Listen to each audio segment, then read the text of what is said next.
গ্রাম আমরা ঘুরে ঘুরে দেখাবো।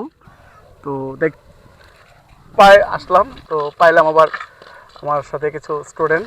তো যে এবার ধান মাশাআল্লাহ, যে দেখেন ধান কিন্তু দারুণ, মানে কি যে ভালো লাগতেছে এই যে ধান দেখে মাশাআল্লাহ, কত সুন্দর। মানে এমন পানি তো আসলে আমাদের এখানে এসে আপনাদের এলাকায় হ্যাঁ, এটা আমাদের দেখছেন দেশি কলার, এই দেশি কলা থেকে এখানে ধরো খাও, এই ধরো, অনেক অসম্ভব অনেক মজা ছিল কিন্তু। এদিক দিয়ে যদি আপনারা এই যে রাস্তাটা দিয়ে যে আমি হাঁটতেছি দেখতেছেন, এই রাস্তাটা দিয়ে বর্ষাকালে আসলে তো পানি ছাড়া আর কিছু দেখবেন না। তো এখনো অপরূপ সুন্দর সেই বাংলাদেশের মধ্যে আমার গ্রাম দালপা সবচেয়ে বেস্ট, সবচেয়ে সেরা অবস্থান যেন আল্লাহ তাআলা সকলকে সুন্দর জায়গাগুলো দেখা দিবেন। আপনার কাছে এত ভালো লাগে?